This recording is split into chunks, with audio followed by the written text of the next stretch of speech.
Have you heard the news? Keir Starmer just shocked the entire nation with a completely unexpected live announcement, and it seems like he may have to pack his bags and leave Downing Street sooner than anyone anticipated. One mistake after another, and no one is really surprised anymore, but his latest decision has set off a wave of public outrage. So how did Starmer go from being a saviour to becoming one of the most disliked Prime Ministers in just 3 months? Let's take a look at how this announcement could impact his political future. But first, don't forget to like and subscribe to the channel to stay updated on the latest political news from across the country. Chancellor of the Exchequer, Rachel Reeves, is currently facing chaos in budget preparations. A colossal financial gap of £40 billion is gradually becoming apparent, and many government departments have yet to finalise their spending agreements. Pressure is mounting on Reeves as other ministers have distinct demands and are not in agreement regarding the necessary cuts. It is evident that not only Reeves but the entire government is in disarray. Some ministers have begun to bypass Reeves and directly call for Prime Minister Starmer's intervention. Could this be a sign of deep instability within his government? The current administration is facing not only internal issues but also increasing tensions from the public. In reality, the current budget situation is not merely a straightforward financial puzzle, but also reflects a larger picture of instability within the Labour Party. Members of the party have started to question Starmer's leadership capabilities, and this is not without reason. Many have criticised Starmer for lacking vision and decisiveness in implementing crucial policies. The Office for Budget Responsibility is expected to receive the budget draft at this time, but instead, we are witnessing last-minute chaos. Some departments have still not been able to meet their targets, causing significant concern within the cabinet. Many ministers are feeling pressure and anxiety about the political repercussions of deep cuts. They are acutely aware of the gap between what the government has committed to and the reality that is unfolding. Some departments argue that the scale of the cuts is simply too large to handle, leading to murmurs of discontent within the government. Senior ministers like Angela Rayner and Louise Hay have even complained directly to Prime Minister Starmer. This is no longer just a matter of complaints. It is a sign of serious rifts within Starmer's leadership team. While the government is struggling to balance the budget, some ministers have begun to advocate for larger public spending plans. They fear that if cuts go too deep, essential public services will be severely affected, resulting in dissatisfaction among voters. Many believe that without a clear and realistic strategy, this budget crisis will turn into a political disaster for Starmer.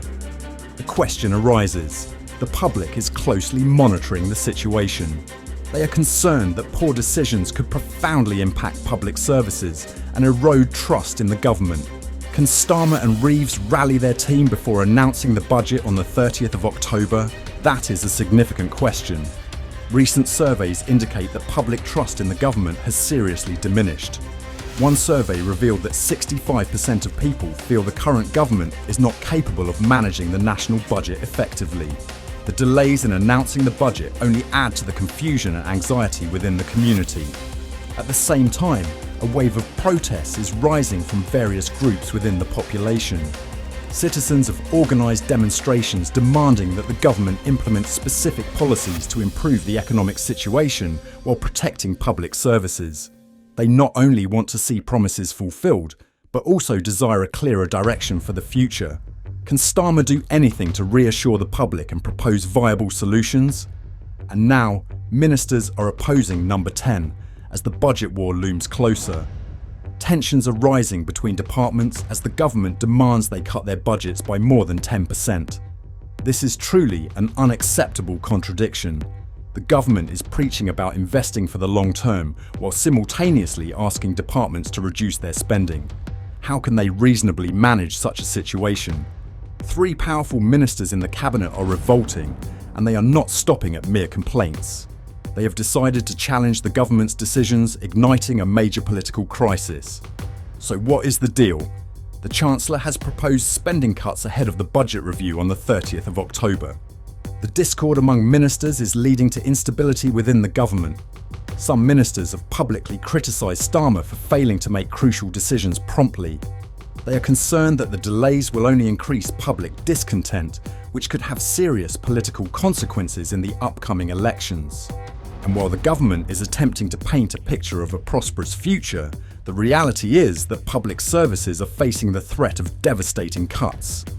Can Starmer mend things?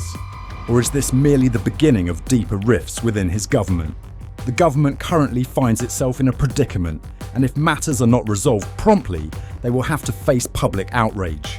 The fact is, if these cuts are implemented, the impact will be catastrophic.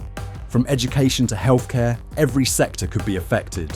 According to a recent report from the Institute for Policy Research, without timely intervention measures, around 1 million students may not receive quality education services in the upcoming school year. And if Starmer cannot rectify the situation, he will pay the price for these misguided decisions. The public is increasingly dissatisfied with what is happening. They not only want to see the government's commitments fulfilled, but also desire a clearer and more viable direction for the future. Starmer will likely have to confront a significant wave of anger from voters, and this will undoubtedly impact his political career. So what are the feasible solutions to the crisis we are facing? Some experts have proposed specific recommendations, such as enhancing parental involvement in the educational process and developing a reasonable financial plan to ensure that public services can operate effectively. However, the core issue lies in the fact that if the government continues to maintain a passive attitude, pretending that schools can resolve all their problems independently, we will witness an unprecedented educational crisis in the history of England. To achieve these goals, close coordination between ministries is essential. Decisions cannot only benefit a particular department, but must aim for the common good of the entire community. Organising emergency meetings between ministers to discuss and agree on spending strategies is absolutely necessary. Otherwise, the situation could worsen, further pushing people into a difficult predicament. Moreover, a long-term and visionary plan needs to be developed immediately. The government must clearly define strategic objectives, from improving infrastructure to training and developing the teaching workforce. Only with a clear roadmap can the public see light at the end of the tunnel. The reality is that if the government cannot provide a viable and realistic plan, they risk losing not only voter trust, but also their positions. This budget crisis is not merely a financial issue. It is also a test of Starmer's leadership abilities during challenging times. The current indecisiveness and inconsistency in policies could cost him the opportunity to prove himself as a reliable leader. Furthermore, experts have pointed out that for a plan to be successful, the government needs to listen to feedback from the community and educational organisations. Recent surveys show that 85% of parents want to be involved in decisions regarding their children's education.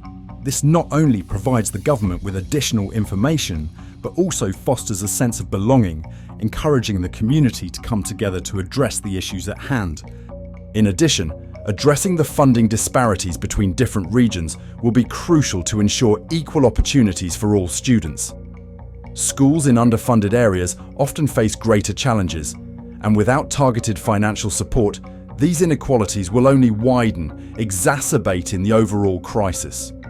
A fairer distribution of resources can help level the playing field and promote a more equitable education system across the country. As we have witnessed, the budget crisis that Starmer's government is facing is a serious situation. From the chaos in budget preparations to the pressure from the public, everything indicates that the government needs fundamental and timely changes. Can Starmer rectify the situation and regain the public's trust? That remains a significant question without an answer. Thank you for watching today's video. Don't forget to hit the like button and subscribe to the channel so you don't miss any updates. We will continue to bring you hot information and in-depth analysis of UK politics. Please leave your comments below this video.